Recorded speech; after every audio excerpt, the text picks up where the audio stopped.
नमस्कार दोस्तों, स्वागत है आपका हमारे इस YouTube channel Shivansh education hub में।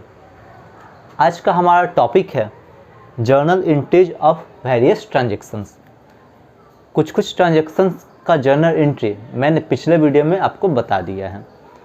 आज के वीडियो में हम लोग बात करेंगे लॉस बाय फायर या थेफ्ट का जर्नल एंट्री और दूसरा goods given away as a charity और डिस्ट्रीब्यूटेड एज फ्री सैम्पल्स।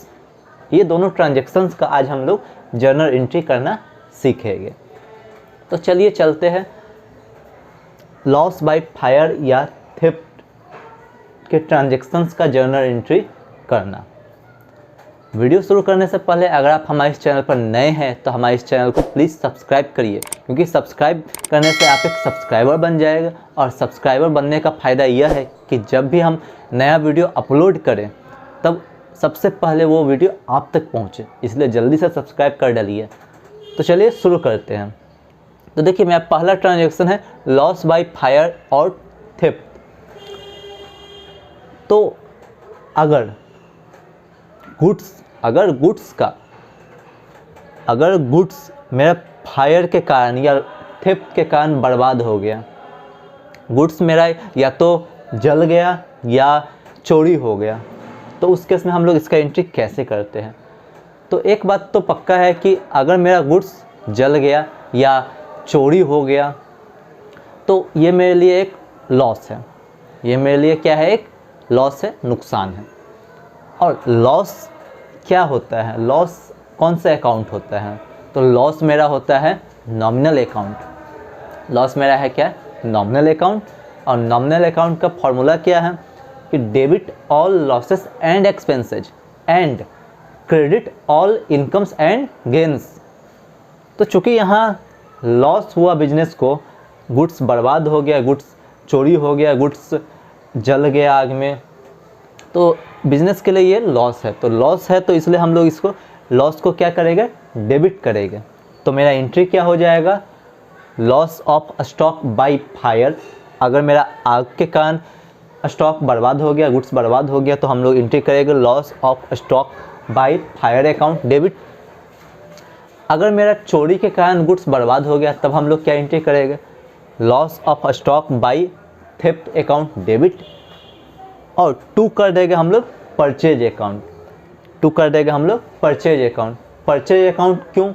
क्योंकि जो मेरा ख़रीदा गया माल था वो मेरा बर्बाद हो गया, वो मेरा बिजनेस से चल गया। और गुड्स मेरा हो गया क्या? Real account. गुड्स बिजनेस से जा रहा है तो गुड्स को हम लोग क्या करेंगे? क्रेडिट करेंगे। और हमने आपको बताया था कि गुड्स का हम लोग गुड्स ना लिख कर गुड्स की जगह हम लोग परचेज का यूज करते हैं, सेल्स का यूज करते हैं। तो मेरा परचेज किया हुआ माल बर्बाद हो गया, तो यहाँ पर हम लोग परचेज अकाउंट को क्या कर दिया है? क्रेडिट कर दिया है। तो जर्नल एंट्री मेरा क्या हो गया? Loss of stock by fire. अगर आग से नुकसान है तब फायर। अगर मेरा चोरी हो गया मेरा गुड्स, तो उसका एंट्री करेगा loss of stock by theft account debit. और टू कर देंगे हम लोग परचेज अकाउंट। नरेशन में लिख देंगे being loss of stock by fire और loss of stock by theft. ये हुआ मेरा लॉस ऑफ स्टॉक और थेफ्ट का जर्नल एंट्री। इसके बाद है मेरा goods given away as a charity और डिस्ट्रीब्यूटेड एज फ्री सैम्पल्स। यानी गुड्स को फ्री में बांटा या मैंने गुड्स को दान में दे दिया, किसी को फ्री ऑफ कॉस्ट दान में दे दिया। तो उस केस में हम लोग इसका एंट्री क्या करेंगे? तो ये भी लगभग इसी तरह का है कि अगर मैंने गुड्स एज ए चैरिटी किसी को दान में दिया है या फ्री सैंपल्स के रूप में उसका डिस्ट्रीब्यूशन किया है, तो वो मेरे लिए क्या हुआ? वो मेरे लिए लॉस हुआ। वो मेरे लिए लॉस हुआ। और लॉस मेरा क्या है? Nominal account. तो हम लोग उसका एंट्री कैसे करेंगे कि चैरिटी, अगर मैंने दान में दिया है, चैरिटी में दिया है, तो चैरिटी अकाउंट डेबिट कर देंगे। या अगर मैंने फ्री सैंपल्स बांटा है, अगर मैंने उस गुड्स का फ्री सैंपल्स बांटा है, तो फ्री सैंपल्स अकाउंट डेबिट कर देगा। या कभी कभी इसको एडवर्टाइजिंग एक्सपेंसेज बोलकर भी डेबिट करते हैं। क्या करते हैं? Advertising expenses debit. और टू हम लोग कर देंगे परचेज अकाउंट। तो हम लोग कर देंगे परचेज अकाउंट। परचेज अकाउंट क्यों? क्योंकि ख़रीदा गया माल मेरा बिजनेस से गया है, इसलिए परचेज अकाउंट को क्रेडिट कर देंगे। एक बात मैं आपको बता देना चाहता हूँ कि जब जब परचेज किए हुए माल का सेल्स के अलावा यूज होता है, परचेज किए हुए माल का सेल्स के अलावा कोई दूसरा यूज होता है, जैसे बिजनेस के ओनर्स ने अपने पर्सनल पर्पस के लिए बिजनेस से गुड्स विड्रॉन कर लिया यानी ड्राइंग्स किया, या गुड्स का लॉस हो गया, लॉस बाय फायर या लॉस बाय थेफ्ट, या गुड्स को मैंने फ्री सैंपल बांटा या गुड्स को मैंने चैरिटी को दिया, तो उस केस में हम लोग परचेज अकाउंट को क्रेडिट करते हैं, उस केस में हम लोग परचेज अकाउंट्स को क्रेडिट करते हैं। लेकिन खरीदे गए माल का अगर हम सेल्स करेंगे, खरीदे गए माल का अगर हम सेल्स करेंगे तो परचेज अकाउंट को क्रेडिट नहीं करेंगे, उस समय हम लोग सेल्स अकाउंट को ही क्रेडिट करेंगे।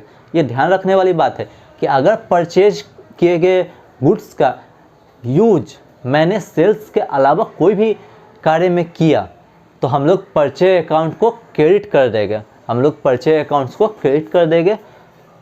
उसी तरह से मैंने यहाँ किया, परचेज अकाउंट्स को क्रेडिट, इसमें भी मैंने परचेज अकाउंट्स को क्रेडिट किया। तो ये है मेरा दोनों ट्रांजैक्शंस का जर्नल एंट्री। उम्मीद करता हूँ कि आप लोगों को यह वीडियो अच्छा लगा होगा। अगर आपको कोई परेशानी है, अगर आपको कोई समझ में नहीं आ रहा है कोई कंसेप्ट, तो आप कमेंट बॉक्स में जाइए और अपना कमेंट करिए, हम लोग उसका आंसर देंगे आपको। धन्यवाद।